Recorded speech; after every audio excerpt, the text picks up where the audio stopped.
Paravirales, este par se diagnostica más también enterovirus. Para síndromes, neumonía sigue siendo la causa más común y causa de muerte en menores de 5 años todavía, causa importante. Blasto, histo, no especificado, leishmania, malaria. Los niños todavía se mueren de malaria, sobre todo en el África por plasmodium falciparum, por eso la premura de tener una vacuna contra la malaria. Y toxo y las demás. Entonces, si ustedes se dan cuenta, hay un porcentaje importante de infecciones, pero también tenemos las no infecciosas que considerar. Entonces, ¿por qué es importante el aporte de infectología? Porque cuando yo tengo un niño con fiebre y rash, yo tengo todo un espectro que necesito investigar para saber si el niño necesita antibióticos o necesita un antiinflamatorio. ¿Por qué? Porque si el niño tiene una sepsis, por ejemplo, ¿qué necesita? Antibióticos y no se va a morir. Si tiene fiebre tifoidea, necesita antibióticos y no se va a morir. Recuerden que la fiebre tifoidea también causa fiebre, que va y viene y tiene manchas rosadas. Y se diagnostica, por favor, con hemofilio, no con reacción de Vidal. La reacción de Vidal no existe, que no la mata. ¿Y por qué también es importante? Porque yo puedo tener un enterovirus, o puedo tener un adenovirus y no necesita tratamiento, y no es un causal. Entonces, para eso es el aporte de infectología, para buscar el diferencial y saber si necesita o no necesita tratamiento adicional. Las guías, como les mencionaba, estas son de la AHA del 2017, ¿la revisado o no la versión? Actualizada. ¿Y qué es lo que hace? Hay un aneurisma en el 25% de los no tratados. Revisan las guías anteriores y las actualizan. ¿Quién hace eso? Un grupo de expertos médicos. Utiliza para los aneurismas coronarios el Z-score. Quiere decir que las arterias coronarias de los niños deben medir un valor X, que cambia con la edad, porque los niños crecen, sus coronarias crecen. Entonces, ¿cómo yo sé que esas arterias están dilatadas? Porque está en un Z-score más 2 del valor que deberían tener para la edad. Y eso obviamente ¿quién lo hace? El cardiólogo. Por ende, las guías de cardiología. Los factores relacionados a cómo se desarrolla el paciente, cuando sospecho de una presentación incompleta, es decir, si el paciente no tuvo fiebre más y otros criterios, ¿cuánto todavía es un Kawasaki? ¿Cuándo le doy inmunoglobulina y qué hago si no he respuesta con ella? Darle tropoprofilaxis. ¿Por qué le doy tropoprofilaxis? Porque se sube en la plaqueta y ya vimos lo que le puede pasar a un paciente si anda por ahí por la vida con 900.000 plaquetas. ¿Qué le puede pasar? Trombosis de seno venoso. ¿Sí? Entonces hay que dar tropoprofilaxis. ¿Con qué se da tropoprofilaxis? Con aspirina. ¿Sí?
debuta a los 16 años con una leucemia.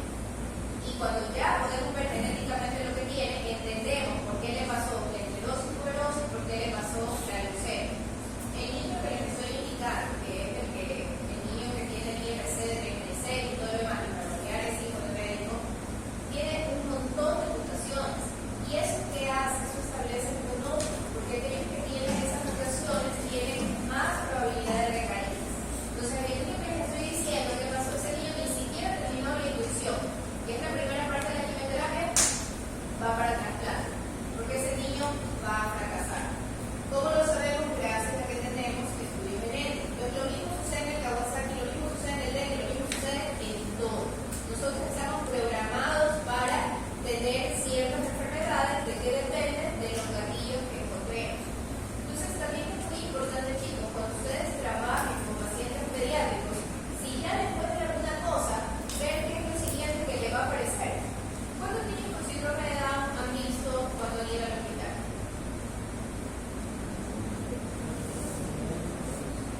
Por lo menos tenemos algunos. Quiere decir que si ustedes como médicos reciben o atienden un niño con síndrome de Down, ¿cómo van a tener que buscarle a ese niño en algún momento de su vida? Primero, cardiopatía. Segundo, hipotiroidismo. Tercero, leucemia. ¿Sí? Porque no es solamente tener un cromosoma, además es la predisposición a ciertas enfermedades. Entonces, este niño con esclerosis tuberosa en algún momento iba a tener una leucemia. A nosotros nos llegó una niña que tenía un síndrome de Luna. ¿Y cuándo se enteró que tenía síndrome de Luna? A los 11 años, cuando cayó con leucemia. Tenía la forma del pecho, la estenosis de la pulmonar, hipotiroidismo y le faltaba la leucemia. Y a los 11 años, cuando cae la leucemia, se no la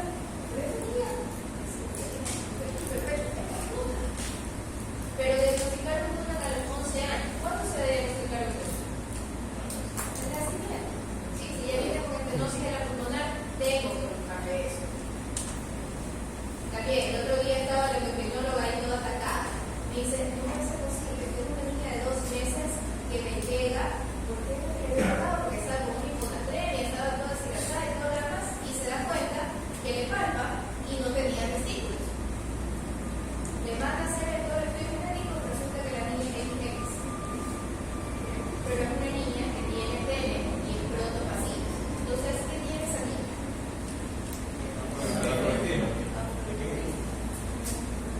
¿Qué tiene? Si le estoy diciendo que tiene XX, pero tiene pene y tiene pronto pasivo.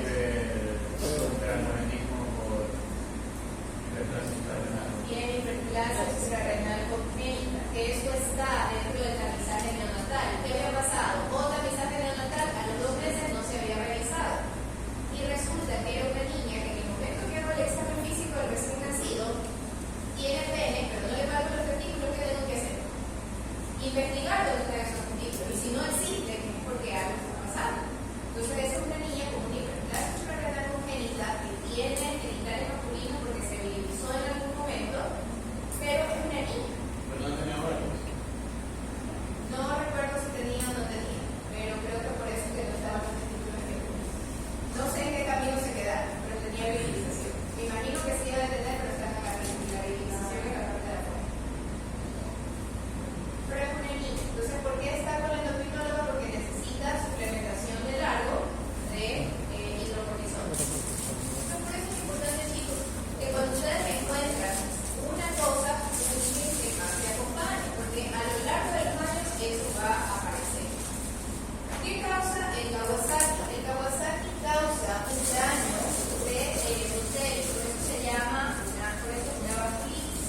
¿Qué causa? No del endotelio, el músculo liso es lo que está más arriba, el endotelio es acá, pues acá lo que se daña. Entonces yo tengo aquí mis células del músculo liso del corazón. Tengo mi estímulo inflamatorio, ¿y qué es lo que va a pasar con eso? Se va a inflamar y esto se va a edematizar y por lo tanto esa pared que debería ser como un globito se estira. Como cuando al globo le sale un cosito más así y se pone grande. Eso es una teoría. Y eso pasa a causa de qué? De la respuesta inflamatoria. Tengo una íntima que se encuentra engrosada, interleucina 6-8, se rompe la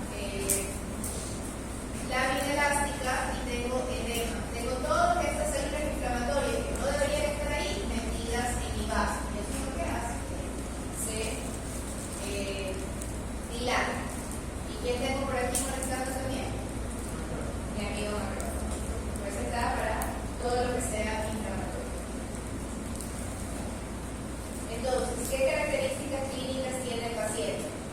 Fiebre de al menos 5 días con al menos 4 de 5 de las siguientes. Eritema y fisura del labio. Infección conjuntival sin exudado. Rash, máculo papular, difuso, erythrodermia o eritema multiforme en labio. ¿Qué es un eritema multiforme?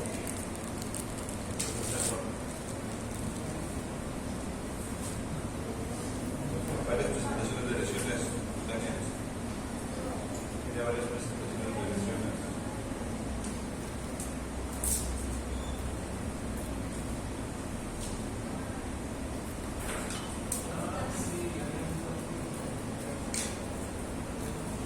¿Ustedes muy el eritema multiforme que les hablo?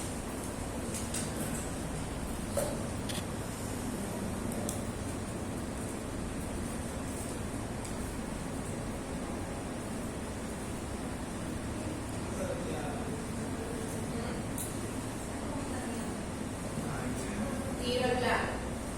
¿Sí? Target es objetivo, tiro al plano. Eso es un eritema multiforme en labio. Eso no puede causar una infección por licoplasma. Eso lo puede causar una infección por enfermedad de Lyme, por la picadura de garrapatas. Entonces, todo eso es importante cuando yo hago el diferencial, y eso sí necesita antibióticos. Edema de manos y pies de fase aguda y inflamación bronquial en la fase subaguda. Linfadenopatía cervical usualmente unilateral. Más fotitos de niños con Kawasaki, pero recuerden que estos son niños blanquitos y de ojos verdes. En nuestros niños, que son más negritos, ¿qué va a pasar? Es más difícil ver el exantema.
exudativa, aquí está su amigo adenovirus, que es el que les comentaba hace un ratito, otro enterovirus sarampión.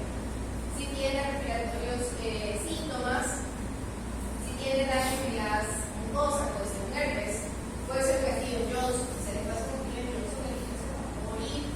Recuerden que el Steven Johnson es una reacción severa con un paciente quemado, entonces necesita identificarlo. Si tiene linfadenopatía cervical, puede ser un estafilococo streptococo o una enfermedad por arañazo de gato. Si es bilateral, ahí sí pido serología viral. Y esto tenemos que ver, chicos, a veces tenemos en nuestro estudio de ganglios, tenemos un paciente con ganglios y le pido todo el torcho. Si es un ganglio unilateral, no es para torcho, porque el ganglio unilateral o es Kawasaki, o es enfermedad por arañazo de gato, o es una bacteria aguda, streptococo, estafilococo está con fiebre, o es una crónica o una micobacteria. Pero si estoy pensando en torcho, tiene que ser bilateral. Cambios en las extremidades, todas las partes finales de las infusiones finales. Otras consideraciones. Yo tengo menores de 6 meses con fiebre prolongada e irritabilidad, lactantes con fiebre prolongada, hepatitis aséptica, linfadenopatía no explicada, colección de tropicalina o shock, aún cuando la fiebre se resuelve luego de 7 días de tratamiento, tengo que sospechar. Más fotos de Kawasaki. Y si se dan cuenta, esta lengua puede confundirse con una gelatina. Y las manitos hinchadas. Y como siempre, aquí sí tenemos pacientes puritos. Y es lo que tenemos que aprender a ver. Son los blanquitos o verdes. ¿Se dan cuenta? ¿Qué veo en el área del pañal? Escamación. Sí, esa es una niña, para que se tiene la foto, en el área del pañal. ¿Okay? ¿Qué más veo acá? Este es el eritema como libro blanco, indiano. ¿Sí? Acá también. Veo, miren cómo se ponen las manos. Es un rash diferente, pero es que las manos. Cuando yo evalúo los exantemas, también tengo que ver si respeta palmas y planas. Este no respeta nada, se va con todo. ¿Sí? Se va a todos lados. La boca, cómo se puede llegar a comer, y lo mismo el color y el edema de las manitas.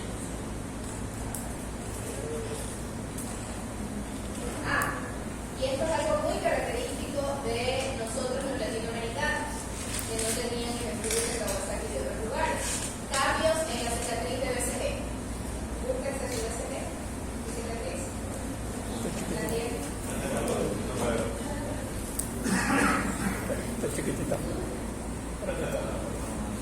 A ver, para que vean la línea, sí.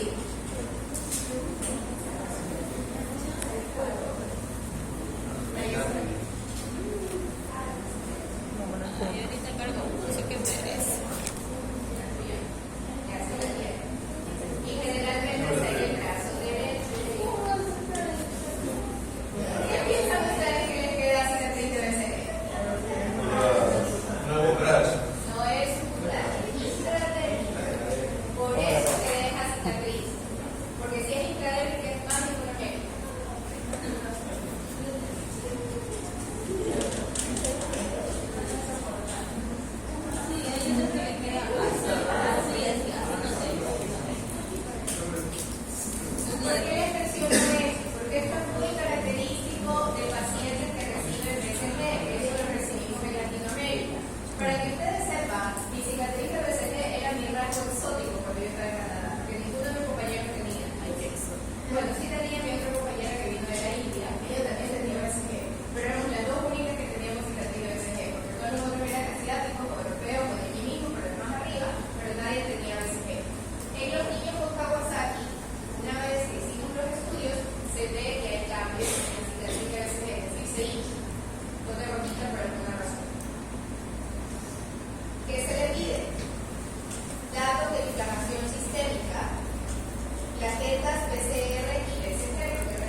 aquí está el trombo, que es lo que se veía en la imagen inicial. ¿Qué es un Kawasaki incompleto? Generalmente los pacientes con una edad fuera de rango, menores de 6 meses o niños más grandes, generalmente de 5 años, que tienen fiebre por más de 7 días, que tienen fiebre por 5 días, con 2 o 3 características. Recuerden que yo tenía que tener fiebre con al menos 4 de 5. Pero si yo no completo todas clínicamente, ahí me apoyo de laboratorio. ¿Y qué le pido en el laboratorio? Le pido PCR y velocidad de sedimentación globular. Si es que están elevadas, ¿qué tengo que pedir? ¿De qué cuento? Anemia para la edad, plaquetas más de 450 después del séptimo día de fiebre, porque las plaquetas no se elevan inicialmente. Consumo de albúmina, porque la albúmina también es un reactante de fase aguda. Elevación de transaminasas, principalmente la ALT, la L es de liver, es de hígado, es la que se eleva, más de 15.000 blancos y una orina con más de 10 glóbulos blancos. Así como tengo meningitis aséptica, tengo piruria aséptica, que es lo que vimos en infecciones urinarias. O si ya tiene el ecocardiograma positivo, eso mata todo. El ecocardiograma mata todo, es un Kawasaki. Si este paciente no tiene ninguna de esas, tengo que empezar a reevaluar. Si la fiebre persiste, si se descama, y si tengo esto, le doy tratamiento. ¿Qué es el tratamiento para el Kawasaki?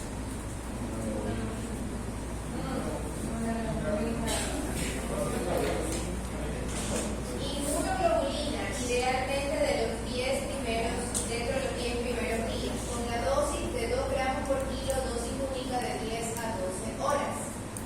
Es decir, inmunoglobulina no es que se pase media hora, tengo que hacer una infusión para pasar de 10 a 12 horas y empiezo con una velocidad lenta para que ese paciente no me haga una anafilaxis y luego la voy pasando más rápido hasta que completo 12 horas.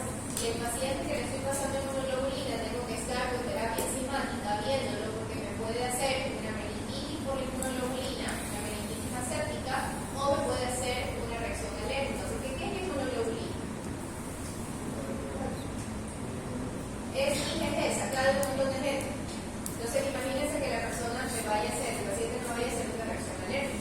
Me puede chocar. Entonces, está un poco más con la epinefrina por ahí viendo pasar la inmunoglobulina. Si se la paso muy rápido, es como que le esté pasando el albúmina. Le puedo hacer que dé más duda del pulmón. Tengo que pasarla lenta. Le puede dar fiebre por inmunoglobulina. Entonces, es un medicamento de uso cuidadoso, costoso. ¿Cuánto cuesta un apoyo de inmunoglobulina?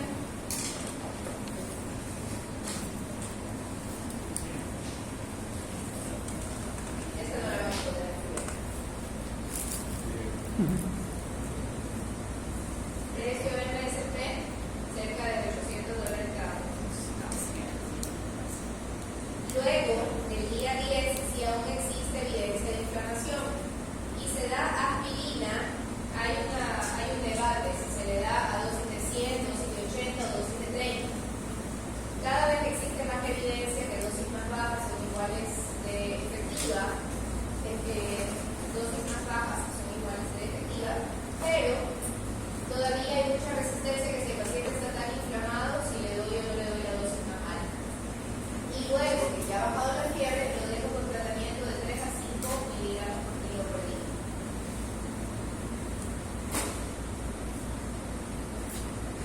Esto es para indicarles por qué el paciente necesita recibir inmunoglobulina y no hay otro.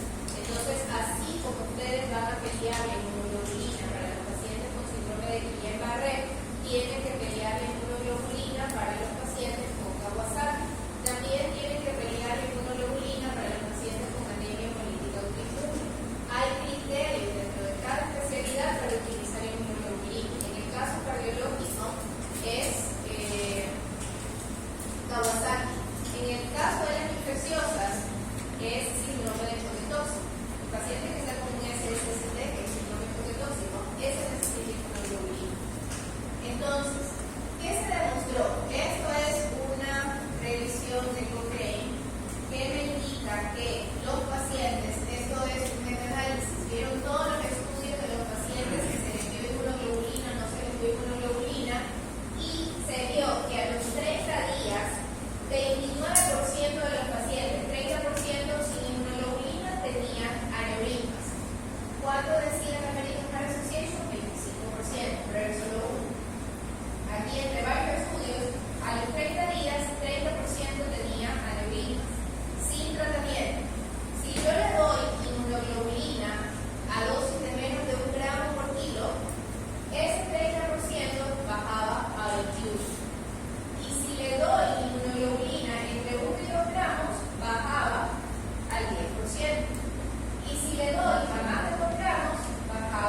muy arriba luego de 11 meses. ¿Por qué?